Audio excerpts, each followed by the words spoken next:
Hello. For the first time this year, welcome to Care's Book Corner. It's been a while, hasn't it, since we've been here last? I know most of that is my fault. All of it's my fault, but it's fine. We're here now, and that's all that matters. 3, 2, 1. Welcome to my 2023 book superlatives video. Just like last year, these are book superlatives that I came up with, that I assigned, voted on by me and only me. If you don't like things that I say for the books that you like and the superlatives that I gave it, my bad. So we'll go ahead and get right into it. 2023 was a rough reading year for me, if I'm being honest. Not in terms of like quantity, which although it kind of was. I was in reading slump after reading slump and it just wasn't great for me. Hopefully 2024 is going to be better. Let's do it. Getting right into it. Some reading stats. Book stats by genre. I read 37 books total. Most of that, 40% to be specific, was romance. 32% was contemporary fiction. 16% was translated literature. 10% was nonfiction. As we all know, I'm a romance girly. Although I will say I classified some books that had a romance piece to it as a different type of literature. And then breaking my genres down by the amount of stars that I give it, I will say, and this is really disappointing for me, I did not rate a single book that I read this year 5 stars. I really wanted to. I truly did. But I do not give out 5 stars very often, and if I do, it's gotta be this book right here, which if you know me and you know this channel, it is Love in Other Words. If it's not that level of enjoyment for me, it's not getting a 5 stars. The highest rated genre is romance, which makes sense because for me, it's just like little fluffy, silly little romance books are just so fun for me. The next, probably contemporary fiction, which also makes sense. I, this year, have discovered that I really like translated literature, especially like Japanese or Korean translated literature. But there was just one book that was translated from Japanese that we'll get into that really just rubbed me the wrong way, which is the lowest book that I rated this year. The lowest I went was 2 stars, highest I went was 4.75.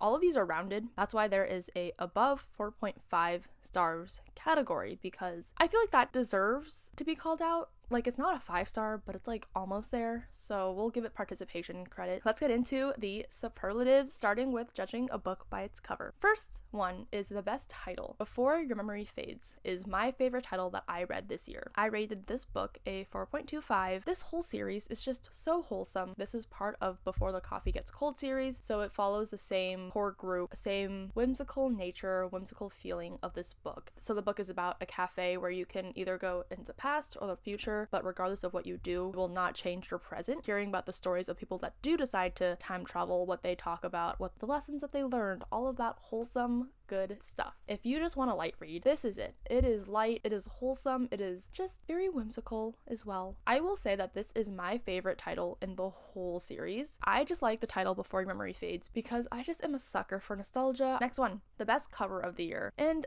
I don't even know if this is true. I just couldn't think of a better one. This year's reading was just full of flops for me. And I will say, I am the type to just buy a book based off of the cover. I just did not read a book based off of the cover. Like most of my books I buy because they're pretty. I fell in love with Hope. 3 stars for me. Relatively average. Honestly, if you asked me in a couple of years what this book was about, could not tell you probably. All I remember is this book is about kids, teenagers in a hospital, their adventures, their stories, living in a hospital and being in a hospital and like being in and out of one and what that feels like as a teen. This book had so much potential for me. The execution of it was just like, I finished the book and I was like, I don't like it. Like the reveal at the end, I was just like, I don't think this added anything to the book. Like I get where the author was going, but it just didn't hit for me. It didn't land right. I really wanted to like this book. I really did. Like I saw the cover on Instagram and I immediately bought it. I can't support this book, but it's a 3 star because it's average. Wasn't the worst book I read this year. Wasn't the best. Really mid. The worst cover.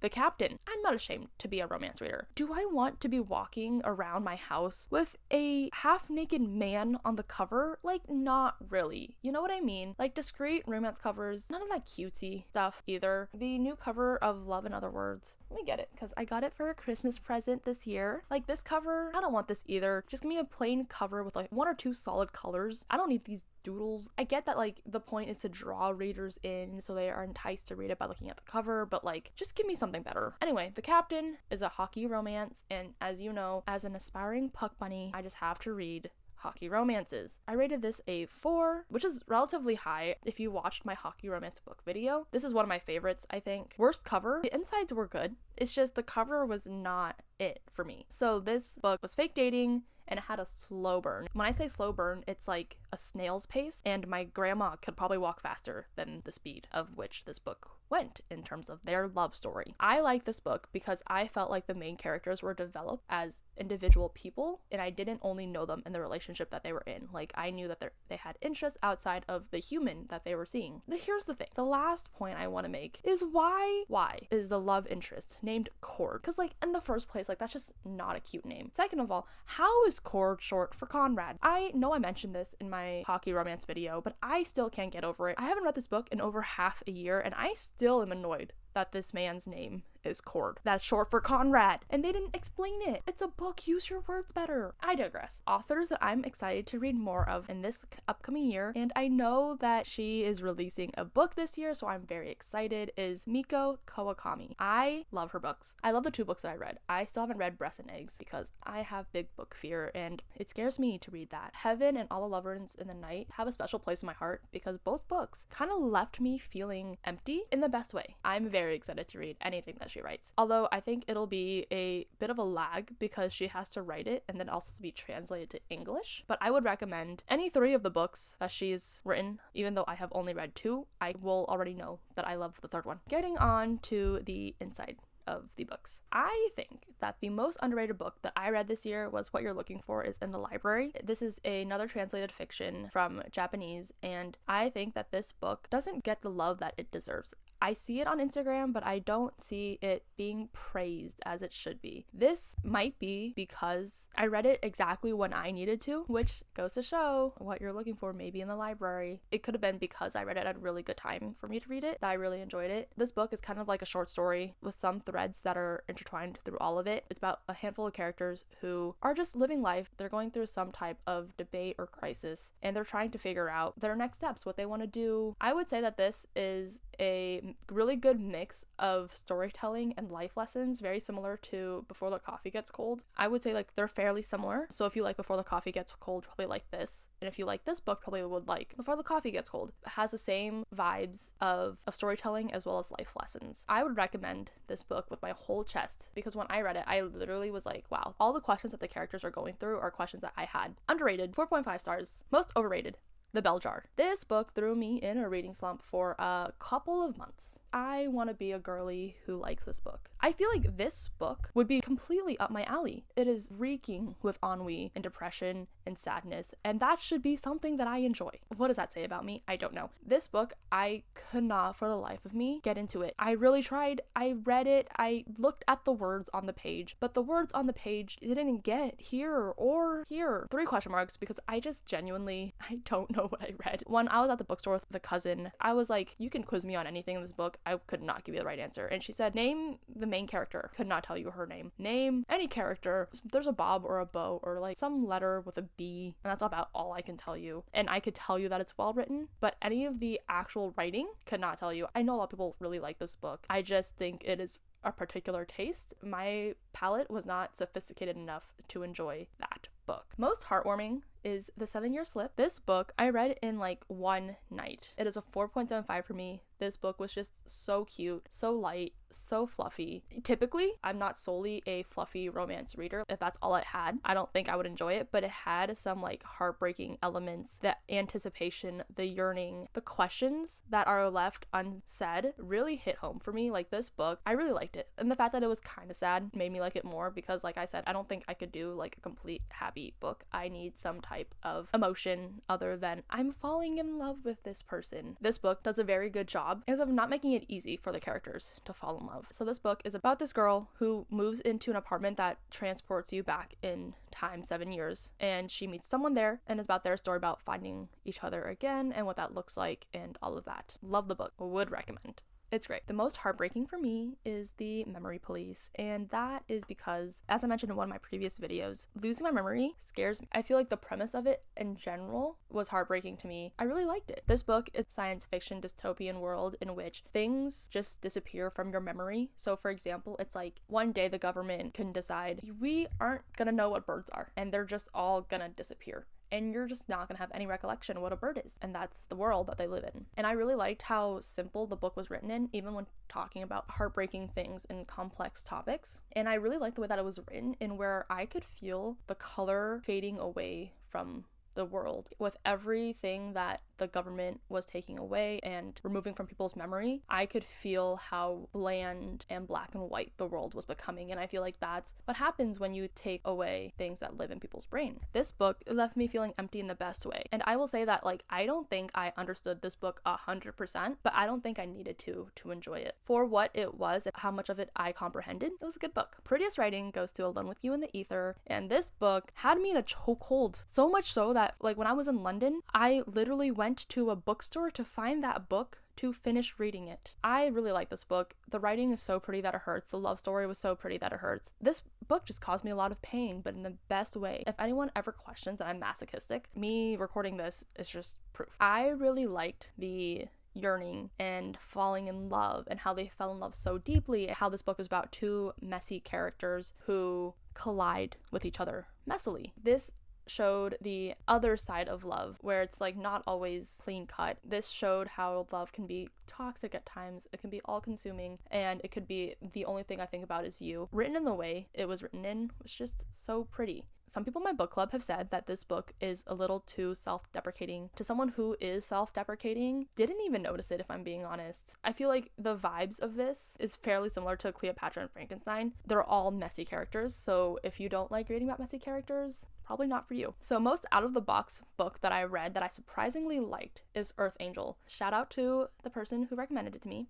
This is the most out-of-the-book box that I read and I liked, and honestly the most unique. The vibes that it gives me is a mix of Someone Who Will Love You in All Your Damaged Glory and Cleopatra and Frankenstein. Like, it takes the weirdness and the uniqueness of Someone Who Will Love You in All Your Damaged Glory and combines it with millennial ennui and the commentary of Cleopatra and Frankenstein. This book is a short story collection. It's just really random, and I couldn't even describe it to you if I wanted to. Very out there, but I kind of enjoyed it, I think.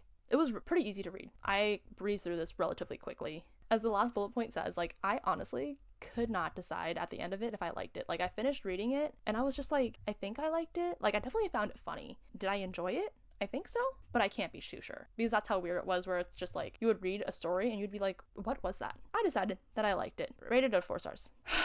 Here is the lowest book that I rated this year. Most out of the box book that really should have stayed out of the box is Strange Weather in Tokyo.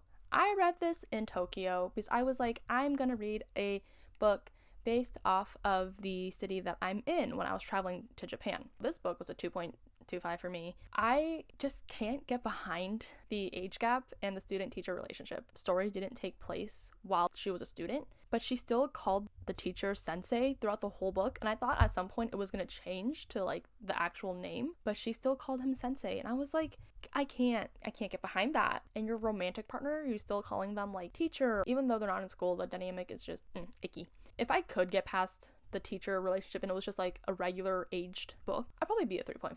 Like, the story wasn't bad. I did like the book because of the accurate depiction of loneliness. One of the Goodreads reviews of this that I saw was that this book was too close to be a traditional romance book for them to be comfortable with it, and I agree. Again, with this age gap, student-teacher relationship, I just couldn't get behind it. So 2.25. If at some point she could stop calling him sensei, that would be so great for me. The smuttiest book. There's 2 of them. The first one is Twisted Love. This book, if you watch my Taylor Swift video, is too smutty, too dark for me. I'm so sorry. I couldn't get behind it. I thought I was gonna like it, just didn't. It was too smutty, too violent, too twisted. Icebreaker, I finally read it. I guess I could say that I liked it. What this book lacked in content, it made up for in smut. Like, I think that this was like honestly a relatively surface level book. It's very much a hockey romance. Anything that it lacked in plot, it made up for in smut and graphic scenes. I personally am not a smutty book reader. I am here for the plot. I am here for the banter. I am here for the light little interactions between the characters. I am not here for the smut. It is a hockey romance book. I love Henry. My favorite character through the whole book. I honestly read the book to read his scenes. I hope that the spinoff that he's getting does him justice, because he's my favorite character.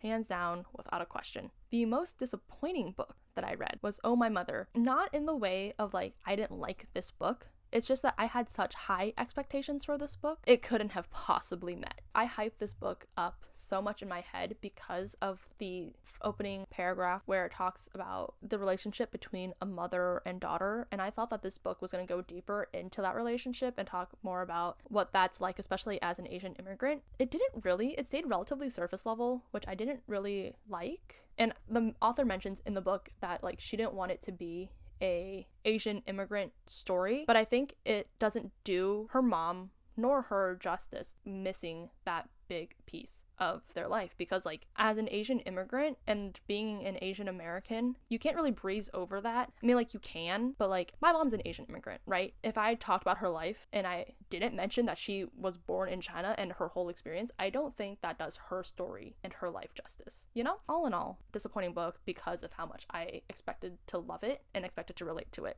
Couldn't really all that much, but it did have a somewhat accurate depiction about being an Asian American and like the imposter syndrome that comes behind it. The most surprising like that I had, the picture of Dorian Gray. And what's funny is that just this week I was at work and someone was reading this book. Like we were talking about it and I said, I'm surprised that I like that book. And she was like, honestly, me too, because we were both not classic readers. Anyway, so this book is a 4. And this book is a story about a guy who is very beautiful and his story about pretty privilege. I feel like pretty privilege is such a interesting concept to me because I don't think I have it. Like reading about it is just fascinating because it's like, wow, imagine what it'd be like to have pretty privilege just so blatantly for everybody to see. I will say that I did like this book, but it took me so long to get into it. By the time I started enjoying it, I was like, oh, kind of over. And in the end, I don't even think I truly understood it. Like I said, I read for the vibes. Most unforgettable is I'm Glad My Mom Died. Jeanette McCurdy is very honest about her experiences in life and all of that. And I think that it'd be hard to forget all of the things that she had to go through. And I did this as an audiobook, which is my first ever audiobook. I think it would be hard for me to look at iCarly or her without thinking about the things that she's gone through. The writing was relatively casual and easier to understand, even when discussing like really gross things. Read the trigger warnings if you want to read this. Would recommend it. Most forgettable is Tweet Cute and The Bell Jar. I already talked about The Bell Jar, so we're just gonna ignore that. We know how I feel about it. Tweet Cute, all I know is it's a cute book. That's all I can really tell you about it. It's not memorable to me in any way. It's so forgettable that like even Twitter is now called X, and I don't think that they're called tweets anymore. They're called posts. Which is something I asked the cousin, so shout out to her again for keeping me up to date with the hip happenings of the world. A book that I expected to dislike but liked is Tomorrow and Tomorrow and Tomorrow. I get that this book at a moment in time was the book to read. It was what everyone was talking about. But for me, hearing that it was like kind of historical fiction, kind of about gaming, I was like, will I really like this? Because I don't think so. But I did. It made me nostalgic for a simpler time, and any book that can make me feel nostalgia, automatically at least a 4-star. I liked the commentary that the book had to offer about friendship and cultural appropriation and race in general. And for those who have been living under a rock and don't know what this book is about a pair of friends who develop a game together, and the adventures that they had to go through, the obstacles they had to overcome. So I would recommend this book. And surprisingly, for someone who doesn't typically gravitate towards this type of book, I enjoyed it. Let's go into this book. So this book is a book that I expected to like but disliked. This was a traumatic romance reading experience for me. Like I mentioned, this book is just so dark and so smutty. Spoilers, the fact that the guy at the end started to sing, it just sent me. I couldn't take this book seriously after that. I really expected to like this book because I feel like I've seen it a lot on social media. The person who recommended it to me typically knows what I like. She clearly did not. When I was making this PowerPoint, I thought of the Jack Harlow song. I cannot remember the title of, but it goes, I'm vanilla baby, I'll choke you, but I ain't no killer. I don't know why I thought of that line when I was making this, but I did. That's kind of the vibe, except it's not vanilla, not at all. Very much not vanilla. You can add any other flavor, just not vanilla. I am vanilla. If you're gonna read this, read the trigger warnings. If you don't like smut, don't read this. Probably don't even come close to it. I likely will need a restraining order against this book. Just kidding. I didn't dislike it that bad. It was not my cup of tea. Best book to bring on a deserted island is Writers and Lovers. For me, this book, I feel like it provided comfort, I guess, in a sense. It showed a 20-something who doesn't really know what she's doing with her life and her story about grief and heartbreak, and it was comforting. I really enjoyed it. This book left me feeling warm and fuzzy, which on a deserted island would would be great. Although I will say that this book took me a while to get engaged with. After I did, I feel like the aspiration of grief was beautiful. I could feel the pain the character was going through of the loss that they experienced. It made me feel hopeful, which if I'm on a deserted island, you know I'm gonna need hope to maybe get me off. Hope my Delulu self will find a way, find love on that island, even though it's just me. Maybe the person that'll save me will be the person I fall in love with. I don't know. I don't know how I got down this path. The book that's most likely to make me jump off a pier in a good way is The Kiss Quotient. This book was so cute. I really enjoyed it, and the reason why I said that this book will likely make me jump off a pier in a good way is because the romance and the backstory behind the main character, and like I can relate to the main character. I'm gonna go jump off a pier because this book was just so cute. And I love how the characters in this book were Asian, but not like Asian, in the fact where the main characters, their whole personality wasn't surrounded by them being Asian. Sometimes in a romance story where the characters may be Asian, I feel like that is a part of it. But for me, it was just like a part of what the characters had to offer. It wasn't their whole personality. As an Asian, I don't think it's my whole personality. If it was, I'm not doing a very good job of developing my personality. I want to clarify that sentence. I'm not doing well in developing my personality because my Asian level can't really speak my native language. Would be a disgrace if I went to a Asian country. Anyway, the smut to content ratio was acceptable in this book. Like, it wasn't too smutty, but the content was there. So for the smut that it did have, after reading this book, it made me want to go on the dark web to find a male prostitute to maybe fall in love with. And I think we all saw this coming. The book that's most likely to make me jump off a pier in a bad way is Strange Weather in Tokyo. Lowest book I rated this year. Biggest flop of this year. Truly, I thought I was gonna love this book. Ended up not even liking it. How sometimes your expectations will deceive you. Here we are. The end of the video. The end of my 2023 book superlatives. We are gonna go into my awards for the best book in 3 categories of romance, nonfiction, and contemporary fiction. The best romance book that I read this year was The 7-Year Slip. The 7-Year Slip was just so cute. It was so fluffy, kind of heartbreaking. It was great. It was a good balance. Would recommend. The favorite nonfiction is a book that I have not mentioned in this video yet just because it didn't fit any of the superlatives, but it stayed true. Again, with the heartbreaking tone, is slightly heartbreaking. The writer's experience in life and kind of the growth that he went through, dealing with the experience that he had, was sad. It really made me appreciate my friendships more. It is sad. It is honest. It's very reflective. My favorite contemporary fiction that I read this year is What You Are Looking For Is in the Library. Like I said, I think it might be a mix of the story that it was trying to tell in the time that I read it was just very applicable to me, to the point where I was just like hooked. I felt seen. I felt known by this book. If it wasn't this one, my runner-up would be Writers and Lovers, but What You Were Looking For in the Library won out. I just like the writing style. I like the story that it was telling. I loved it all. That's that on that, folks. I hope you enjoyed this video. I likely will be doing this every year with the same-ish superlatives, so if you have any recommendations for superlatives, or you want to leave some of your favorite books or least favorite books down in the comments below, would love to read them. If you want to and you haven't already, would appreciate if you gave this video a like, comment, and subscribe. I will see you in the next one. Bye! 2023 was a whirlwind when it comes to reading for me. Hopefully I do better in 2024. I don't know what I'm doing here.